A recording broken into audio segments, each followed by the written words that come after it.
Assalamualaikum warahmatullahi wabarakatuh. Alhamdulillah, segala puji bagi Allah Subhanahu wa Ta'ala yang telah memberikan kita nikmat iman, Islam, kesehatan, dan kesempatan untuk kembali menuntut ilmu agama.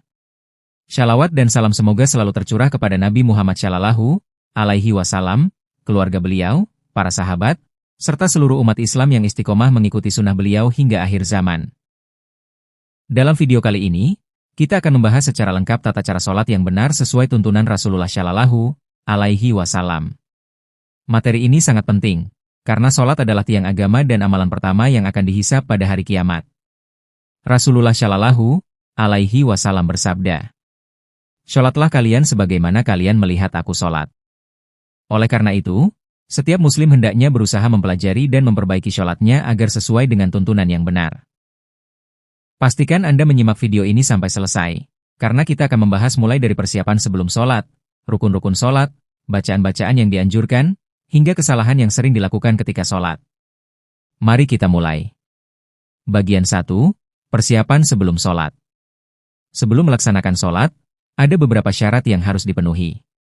Pertama, beragama Islam.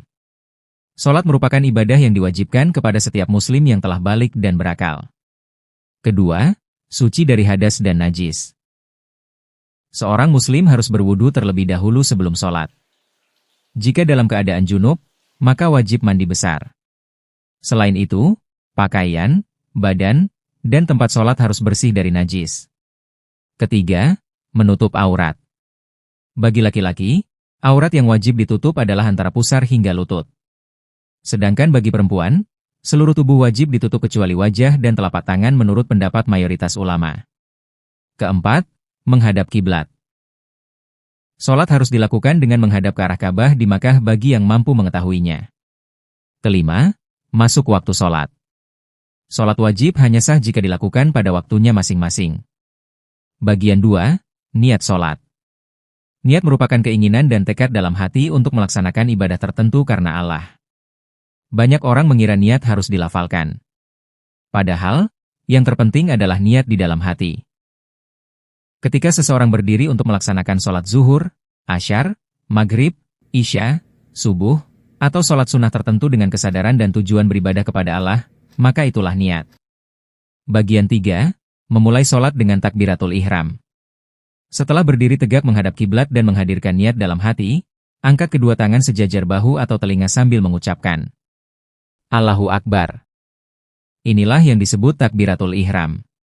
Dengan takbir ini, seseorang resmi memasuki ibadah sholat. Bagian 4. Doa iftitah. Setelah takbiratul ihram, dianjurkan membaca doa iftitah. Salah satu doa yang sering dibaca adalah Allahu akbaru kabiran walhamdulillahi kathiran wa subhanallahi bukratun wasasilan. إني وجهت وجهي للذي فطر السماوات والأرض حنيفا مسلما وما أنا من المشركين إن صلاتي ونسكي ومحياي ومماتي لله رب العالمين لا أشريك له وبذلك أمرت وأنا من المسلمين. Artinya, Allah Maha Besar lagi sempurna kebesarannya, segala puji hanya kepunyaan Allah. Maha suci Allah pagi dan petang. Sesungguhnya aku hadapkan wajahku, hatiku, kepada Allah yang telah menciptakan langit dan bumi dengan keadaan lurus dan menyerahkan diri, dan aku bukanlah dari golongan kaum musyrikin. Sesungguhnya salatku, ibadahku, hidup dan matiku hanyalah untuk Allah Tuhan semesta alam, yang tidak ada sekutu baginya. Dengan yang demikian itulah aku diperintahkan untuk tidak menyekutukannya. Dan aku adalah termasuk orang-orang muslim. Bagian 5, membaca Al-Fatihah. Setelah doa iftitah, bacalah surat Al-Fatihah dengan tartil dan penuh kehusyukan. Membaca Al-Fatihah adalah rukun sholat yang wajib dilakukan pada setiap rakaat. Bismillahirrahmanirrahim. Alhamdulillahi rabbil alamin. Ar-Rahmanirrahim. Maliki yaumiddin. إياك نعبد وإياك نستعين اهدنا الصراط المستقيم صراط الذين أنعمت عليهم غير المغضوب عليهم ولا الضالين.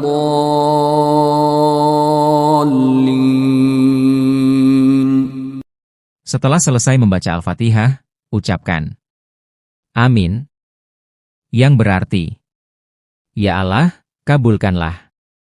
Bagian 6, membaca surat atau ayat Al-Quran. Pada rakaat pertama dan kedua, setelah membaca Al-Fatihah, dianjurkan membaca surat atau beberapa ayat dari Al-Quran. Contohnya, Surat Al-Ikhlas, Surat Al-Falah, Surat An-Nas, Surat Al-Kautsar, Surat Al-Asr. Bacalah dengan tenang dan memahami maknanya. Bagian 7, rukuk.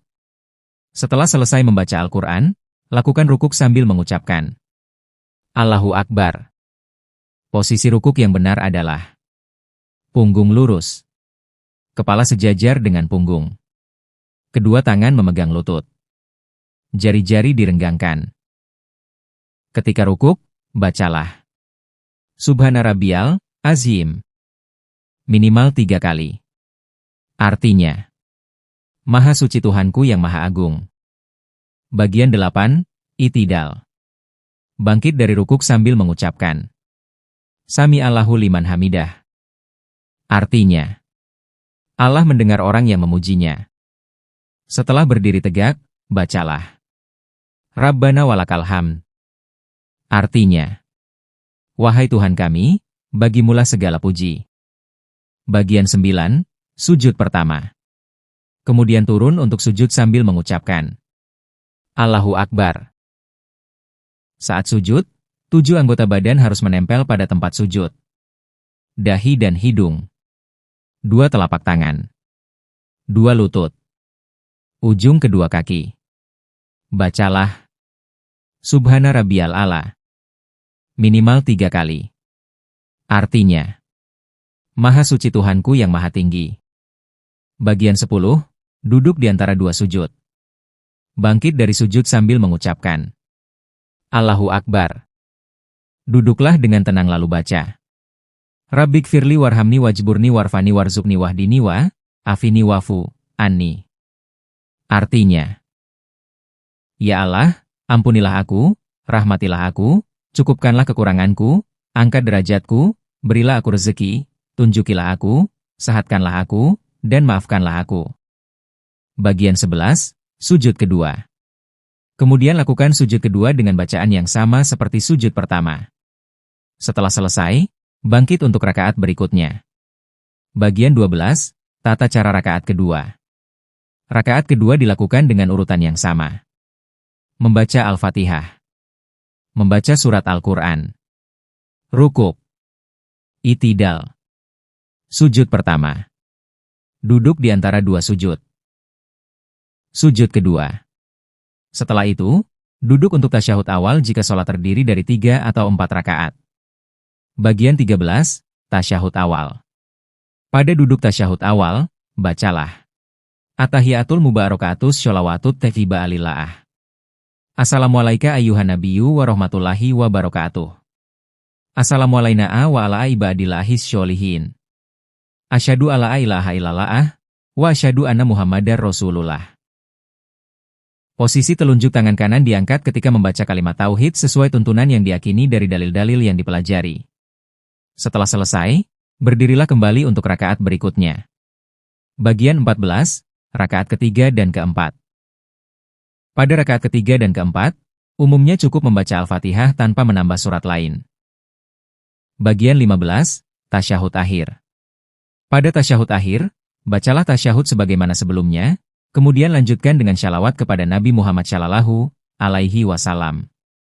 Misalnya, Allahumma shalli ala Muhammad wa ala ali Muhammad. Salat ditutup dengan salam. Tolehkan wajah ke kanan sambil mengucapkan Assalamualaikum warahmatullahi wabarakatuh. Kemudian ke kiri dengan bacaan yang sama. Dengan salam tersebut, salat telah selesai. Bagian 17, kesalahan yang sering terjadi saat salat. Berikut beberapa kesalahan yang perlu dihindari. Terburu-buru dalam salat. Banyak orang melakukan rukuk dan sujud terlalu cepat sehingga tidak mencapai tumaninah atau ketenangan. Tidak khusyuk. Pikiran sering melayang ke urusan dunia saat sholat. Latihlah diri untuk memahami bacaan dan mengingat bahwa kita sedang berdiri di hadapan Allah. Tidak menyempurnakan gerakan. Posisi rukuk, sujud, dan duduk harus dilakukan dengan benar sesuai tuntunan Rasulullah Shallallahu Alaihi Wasallam. Menunda-nunda sholat. Sholat yang paling dicintai Allah adalah sholat yang dilakukan tepat pada waktunya. Saudara-saudariku yang dirahmati Allah. Sholat bukan hanya kewajiban, tetapi juga sarana mendekatkan diri kepada Allah, memohon pertolongannya, dan menjaga hati dari perbuatan buruk. Semakin baik kualitas sholat seseorang, semakin baik pula kehidupannya. Karena itu, marilah kita terus belajar dan memperbaiki sholat kita agar semakin sesuai dengan tuntunan Nabi Muhammad Shallallahu Alaihi Wasallam. Jika video ini bermanfaat, jangan lupa untuk menekan tombol like, bagikan kepada keluarga dan sahabat, serta subscribe agar tidak ketinggalan kajian-kajian Islam berikutnya. Tuliskan di kolom komentar pelajaran apa yang paling berkesan dari video ini dan tema apa yang ingin Anda bahas pada video selanjutnya. Jazakumullahu khairan katsiran. Wassalamualaikum warahmatullahi wabarakatuh.